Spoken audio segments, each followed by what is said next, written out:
नमस्कार मंडळी, मी छाया आपल्या सर्वांचं आपल्या आणखीन एका नवीन व्हिडिओमध्ये अगदी मनापासून स्वागत करते। तर मंडळी, आज मी व्हिडिओ संध्याकाळी स्टार्ट केला आहे। संध्याकाळी मला वाटतं 7-7:30 वाजलेत। आम्ही फौजी साहेब मी चाललो बाजारामध्ये। फौजी साहेब बोलले आता बाजारामध्ये गाजर पण यायला लागलेत, तर आपण गाजर पण घेऊन येऊ हलव्याला। भाजीपाला पण छान यायला लागले बाजारामध्ये, तर भाजीपाला पण घेऊन येऊ।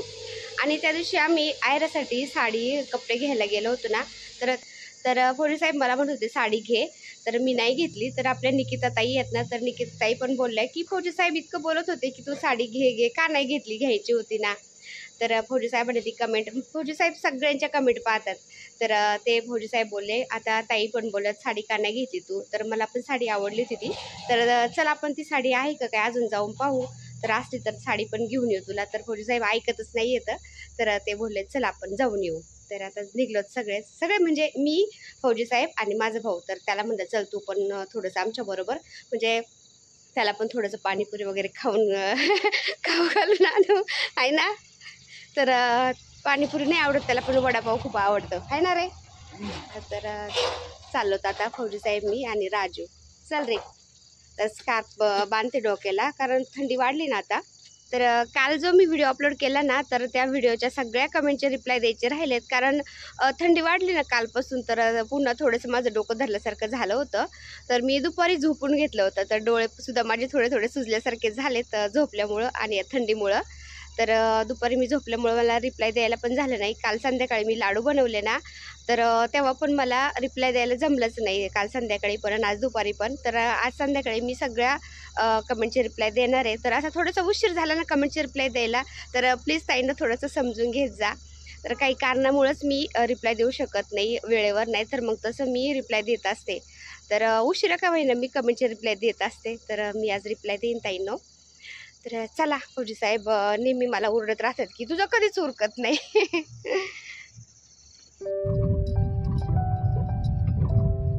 इथं पण काम चालू झालंय ना।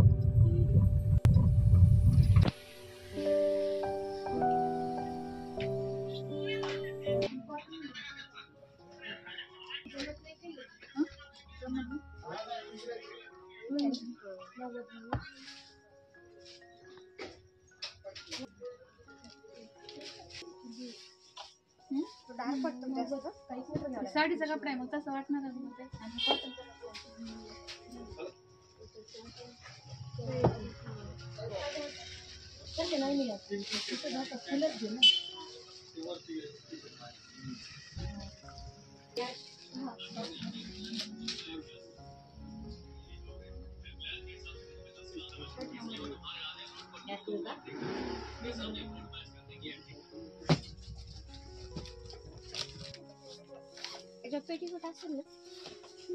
कलर लय भारी, कलर बी आणि लाईटच्या हिशोबाने खूप सुंदर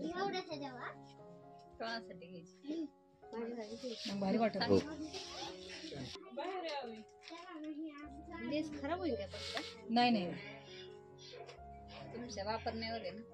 अशा साड्या आपण सारखं तर घालणार नाही, काही फंक्शनल किंवा कार्यक्रम असं तरच घालणार, त्याच्यामुळे खराब होत नाही। नाही घातल्यावर चांगलं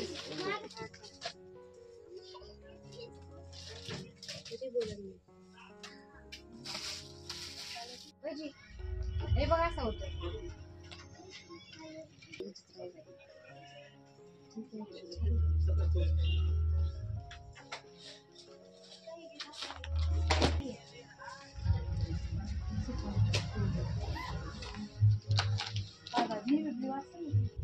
तर मंडळी, फौजी साहेबांचं चाललं होतं साडी घे। आता एक नाही 2 साड्या घेतल्या बरं का मी। 2 साड्या घेतल्या, त्याच्यावरचा पेटीकोट घेतला, ब्लाऊज पीस पण घेतले वेगळे थोडंसं कॉन्ट्रास्ट साडीवर घालायला। तर भरपूर आता फौजींना तर 2 साड्या घेतल्यात मी, तिथं तुम्हाला थोडंसं दाखवलं मी, पण घरी गेला सुद्धा दाखवते मी तुम्हाला व्यवस्थित। तर पार्टीवेअर साड्या घेतल्या मी, पार्टीवेअर साड्याच नव्हत्या माझ्याकडे, नॉर्मलच होत्या सगळ्या, ह्यावेळेस घेतल्या 2। तर मंडळी, आलो आम्ही आता इथं भाजीपाला मार्केटमध्ये, तर भाजीपाला पण घेतो थोडासा आणि पाणीपुरी पण खातो। तर चला, स्कार्फ बांधते मी आधी डोक्याला, थंडी आहे।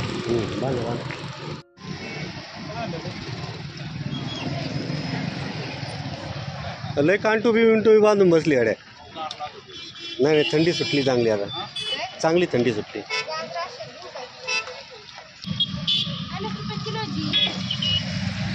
तू घे ना, असू दे ना.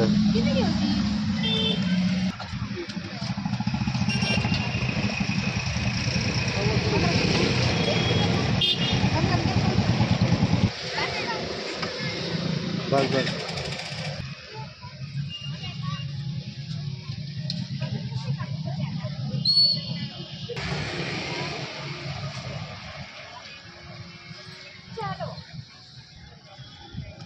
ये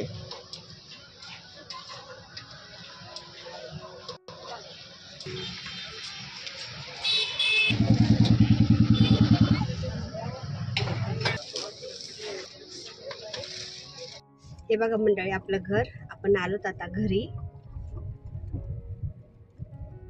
या रस्त्याने आलो आपण आज इकडून, नाही का.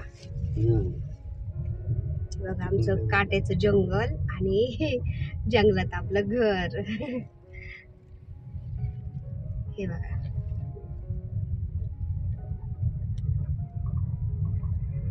आलो. राजू गेट उघड, डायरेक्ट आतमध्ये जातो गाडी. आतमध्ये सर घेता डायरेक्ट.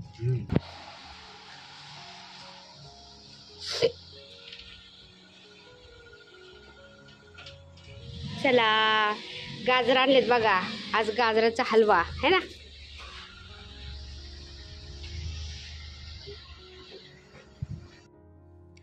तर मंडळी, आलो आम्ही बाजारातून आणि बसलोय आता. थंडी, इतकी थंडी वाढली ना इतक्यात बाहेर, म्हणजे जास्तच थंडी आहे आज. तर पटकन आलो आतमध्ये आणि आता साड्या मी तुम्हाला दाखवते. तिथं दुकानात तुम्हाला तर मी थोडंफार दाखवलंच आहे, पण आता एक व्यवस्थित दाखवते कोणत्या साड्या आहेत काय. आणि आहेर 2 ठिकाणी आहेर केलं तर मी, तर आहेराच्या पण साड्या आल्यात मला. तर त्यासुद्धा म्हणजे वापरायसारख्या आहेत, म्हणजे घालायसारख्या. सूत चांगलं आहे त्यांचं. तर त्या साड्यासुद्धा मी दाखवते तुम्हाला. मी त्या साड्या पण वापरणार आहे. तर चला दाखवते. तर मंडळी हे बघा, मला ना नॉर्मल साड्या भरपूर होत्या, पण असं पार्टीवेअर साड्याच नव्हत्या. तर म्हणलं चला पार्टीवेअर साड्या घेऊया यावेळेस आपण. त्या दिवशी फौजी साहेबांना ही आवडली होती. तर त्यांना पोपटी कलर असा खूप आवडतो. लाईट कलर त्यांना आवडतात एकदम, असे डार्क कलर झंकी पंकी नाही आवडत त्यांना. तर हा कलर त्यांना आवडला होता. हे बघा, ही पार्टीवेअर साडी अशी नेटची आहे आणि याच्यावरती मी हा मॅचिंग परकर पण आणला पेटीकोट. तर याच्यामधून कसं, हे बघा तुम्हाला मी करून दाखवते आता. हे बघा, म्हणजे हा दुसरा पेटीकोट घातला ना तो एक नेटमधून दिसन, त्याच्यामुळं हा मॅचिंग आणलाय मी, हा पेटीकोट. हे बघा, अशी ही थोडीशी खोलून दाखवते मी तुम्हाला. तुम्ही बघू शकता की अशी डिझाईन याच्यावरती आणि लेस याची अशी आहे. हे बघा, तर नेटची साडी ही. हे बघा, अशी खालून डिझाईन यायची.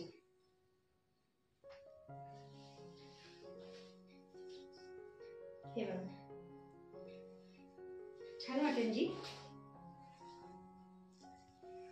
आणि ब्लाउज पीसला हे पहा अशी तो डिझाईन आहे. तर ही साडी मला पडली 1000 रुपयाला. दाखवते ना. आणि हा पेटीकोट त्या नेटच्या साडीमधून घालायला 150 रुपयाला पडला हा. त्याला एक वेगळी शाईन आहे काहीतरी. तर नेटच्या साडीमधून घालायला छान वाटतो हा. आणि ही एक साडी आणली, तर ही साडी पडली मला 750 रुपयाला. तर ही पण पार्टी वेअर आहे. तर असं रात्रीचं वगैरे घातलेलं तर अजून छान वाटते. तर हे बघा, अशी डिझाईन आहे याच्यावर आणि लेस पण अशी तुम्ही बघू शकता. याचा कलर पण मला आवडला, असा डार्क आहे आणि याला अशी चमचम आहे थोडीशी. तर ही पण छान वाटली मला. तर 750 रुपयालाच होती ही. हे बघा, सूत पण छान आहे याचं. आणि हे बघा, तर ही साडी पहा, हिचा कलर पण आंबा कलर आहे आणि त्याच्यावरती ही फुलं आहेत ना अशा हिरव्या कलरच्या आहेत. तर मला आवडली ही साडी पण. हे बघा, डिझाईन पण छान आहे आणि कलर कॉम्बिनेशन सुद्धा छान आहे याचं. तर त्यामुळे मी याच्यावरच ब्लाऊज नाही शिवणार. मी याच्यावरच ब्लाऊज मला नाही आवडलं, थोडंसं कसतरीच आहे, ते मी काढून टाकले ब्लाऊज. त्यामुळे मी काय केलं, याच्यावरती ह्या डिझाईन जशी आहे ना, तर ह्या कलरनुसार मी ब्लाऊज पीस आणला शिवायला. तर हे कलर कॉम्बिनेशन छान वाटेल. हे बघा, त्यामुळे ब्लाऊज पीस आणले हे साडीवरती शिवायला मी. तर ही पण आयराची आलेली, मी आयर केला होता ना, तर ते रिटर्न देतात ना आपल्याला साड्या, तर त्याची ही साडी आलेली, तर मला आवडली, मी ठेवली.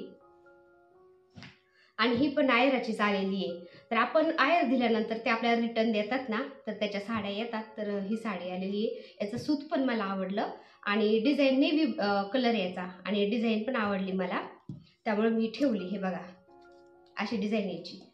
तर याचं ब्लाऊज शिवणार आहे मी. याचं ब्लाऊज मला पण काही खास एवढं आवडलं नाही ब्लाऊज याचं, पण पाहिलं मी याच्यावरती मॅचिंग मला मिळतं की काय थोडंसं, पण नाही मिळालं, त्याच्यामुळं मी आता हेच शिवन. आणि हे थोडंसं दुसऱ्या साड्यांच्यावरती कॉन्ट्रास्ट घालायला आणलंय मी हे ब्लाऊज पीस. हे शिवलं ना तर याच्यावरती थोडीशी डिझाईन पण आहे आणि थोडी शाईन पण आहे. तर हे असं डार्क कलर जर आपण कॉन्ट्रास्ट याच्यावर घातलं कोणत्या पण साडीवर तर छान वाटतं, त्यामुळे मी कॉन्ट्रास्ट साडीवर असं घालायला, कुठल्याही साडीवर आपल्याला म्हणजे इमर्जन्सी घालायला बरं पडतं. तर हे ब्लाऊज पीस मला 130 रुपये मीटरने मिळालंय.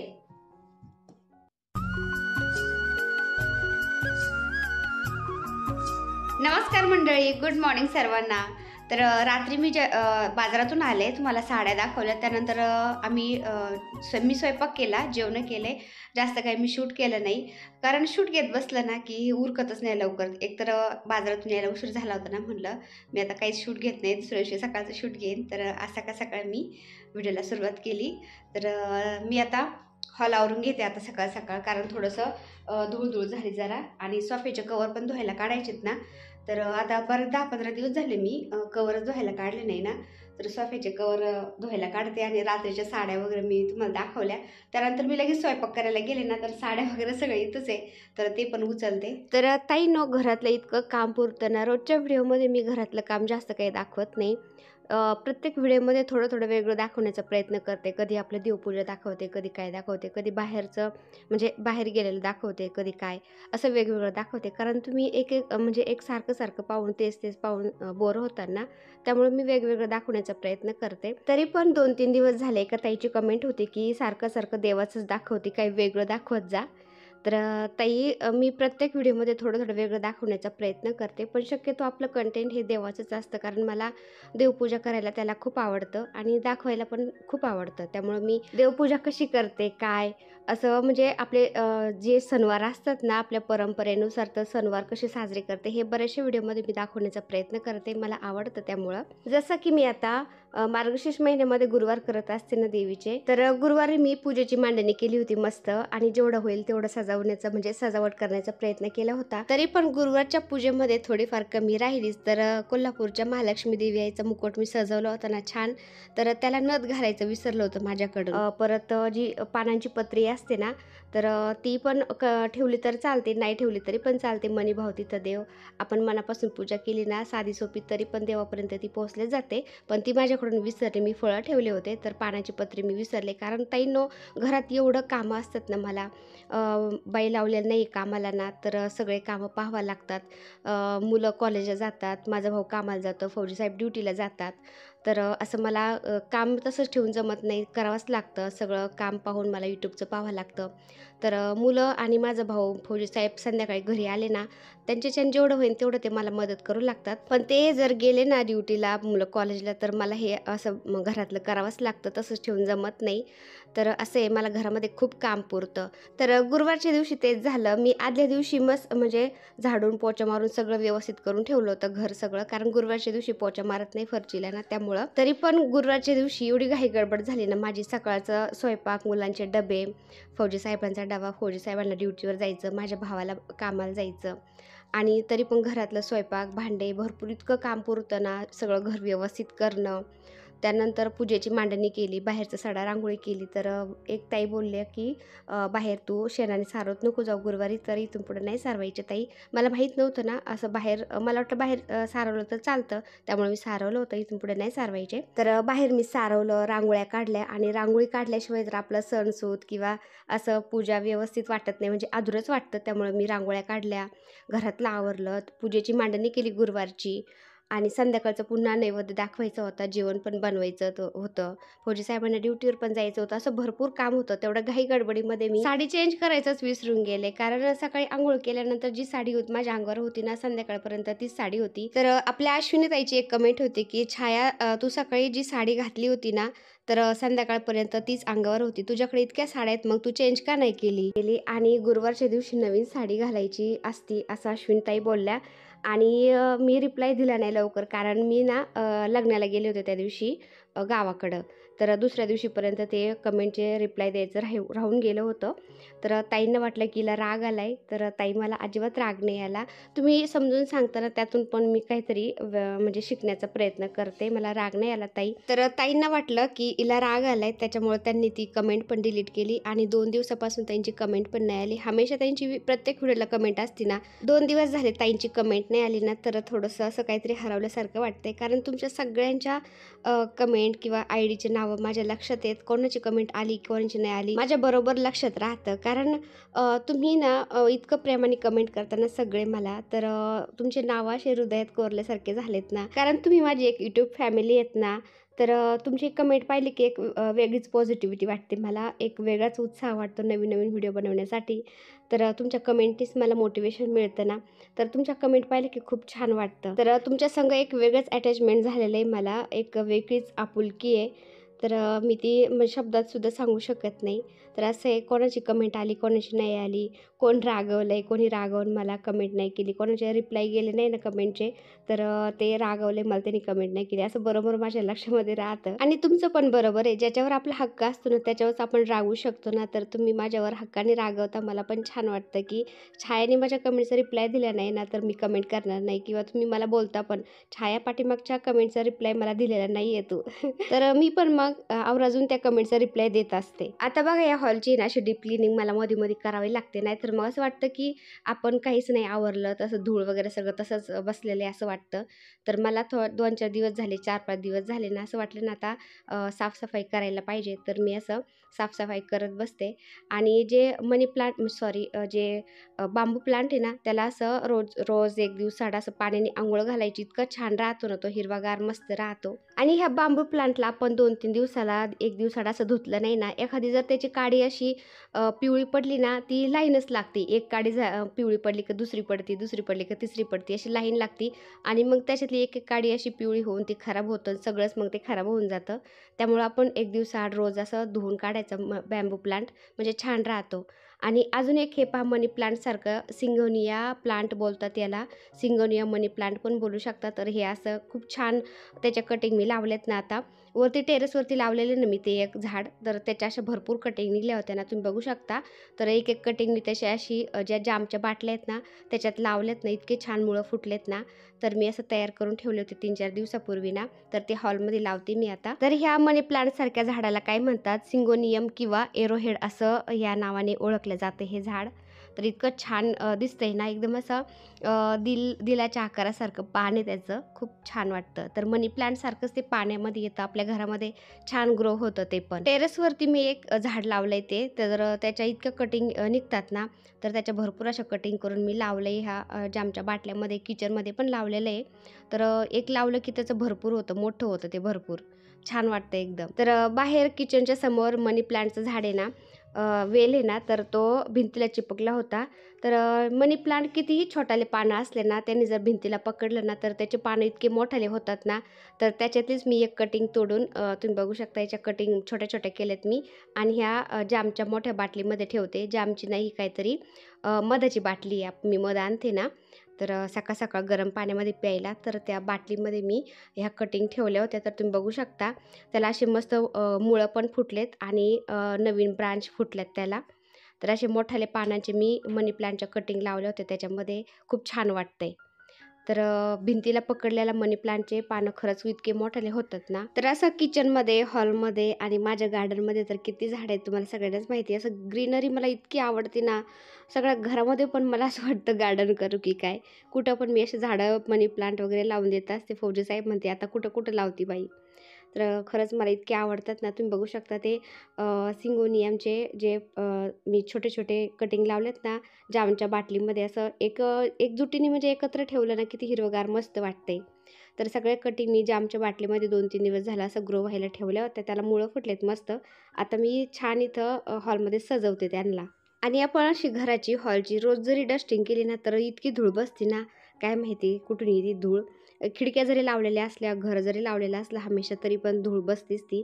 तर रोजची रोज थोडीशी अशी डस्टिंग केली बरं पडतं. आता मुलांनी हे इंडोर पाम ट्रीचं झाड आहे ना ते बाहेर चालवणं ते कशासाठी, तर बऱ्याच वेळा मी अनुभव पाहिले घरामध्ये जे पाम ट्रीचं झाड आहे ना ते हमेशा जर आपण ठेवलं ना महिन्यात 2 महिन्यात ते खराब होऊन जातं. त्यामुळे मी काय करते आता, जे 2 पाम ट्रीचे झाडं आहेत ना इंडोरच आहेत ते, तर त्यांना काय करते मी 8 दिवस जे घरामध्ये ठेवलेलं झाड आहे ना पाम ट्रीचं, 8 दिवसांनी ते मी पुन्हा बाहेर ठेवते आणि बाहेर ठेवलेलं पाम ट्रीचं झाड ते आतमध्ये आणते. म्हणजे 8 दिवसाचा गॅप पडतो त्यांच्यामध्ये. बाहेरच्या झाडाला 8 दिवसाचा मस्त बाहेरचा सूर्यप्रकाश मिळतो, बाहेरचं वातावरण त्याला सूट होतं. 8 दिवसानंतर ते घरामध्ये आणते आणि घरातलं बाहेर ठेवते. तर असं करत असते मी. त्यामुळे मी 2 ठेवलेत अल्टरनेट ठेवायला. तर इतकं हिरवंगार राहतं ना असं केल्यामुळं. तर आपण नुसतं घरामध्ये झाडं ठेवले ना ते मरून जातात. इंडोर प्लांट आहेत ना आपले घरामध्ये ठेवायचे, ते सुद्धा आपण 8 दिवसांनी 1 दिवस का होईना आपण त्यांना बाहेरचं वातावरण दाखवायचं, थोडंसं कवळं ऊन दाखवायचं, ते खूप छान राहतात. तर आपलं घर आहे ना आपण अगदी अशा हिरव्यागार झाडांनी सुद्धा सजू शकतो. असं नाही की आपल्याला म्हणजे एकदम महागाचेच फ्लावर पॉट लागते तर आपलं घर सजवण्यासाठी, तसं काही नाही. फक्त ह्या छोट्या छोट्या झाडांनी सुद्धा आपण झाडाच्या कटिंगनी घर एकदम छान प्रकारे सजू शकतो. तर तुम्ही बघू शकता अशा जामच्या बाटल्यामध्ये जे फुटलेले म्हणजे दांडे फुटलेले कप आहे ना 2 आहेत माझ्याकडं, तर त्याच्यामध्ये पण मी मनी प्लांटच्या कटिंग लावल्यात चिनी मातीच्या कपामध्ये. तर असं इतकं छान वाटतंय ना. आणि जे सिंगोनियमचं जे झाड आहे ना मनी प्लांटसारखं, ते तर इतकं भारी वाटतंय ना. तर मला असा थोडासा वेळ मिळाला ना मी माझ्या गार्डनमध्ये जाते आणि ह्या झाडाची कटिंग लावून त्या झाडाची इकडं कटिंग लावून असं मी झाडाच्या कटिंगसुद्धा लावत राहते, काही ना काही करत राहते झाडांच्या. त्याच्यातसुद्धा इतका आनंद मिळतो काय सांगायचं, वेगळाच सुकून मिळतो. तर अशा झाडांच्या मनी प्लांटच्या कटिंग लावल्या मी अगदी छोट्या सोप्या पद्धतीने मी अगदी माझं हॉल सजवले. तुम्ही बघू शकता मोठाले काही महागाचे फ्लावर पॉट नाही, काहीच नाही येतं. तर चला आजचा छोटासा व्हिडिओ मी इथं सेंड करते. व्हिडिओ आवडला असेल तर एक लाईक करा. चॅनलवर नवीन असाल तर प्लीज आपल्या चॅनलला सबस्क्राईब पण करा. चला तर भेटूया पुन्हा अशाच एका छानशा व्हिडिओबरोबर. तोपर्यंत बाय बाय. व्हिडिओ बघितल्याबद्दल खूप खूप धन्यवाद सर्वांचे. सर्वांना श्री स्वामी समर्थ.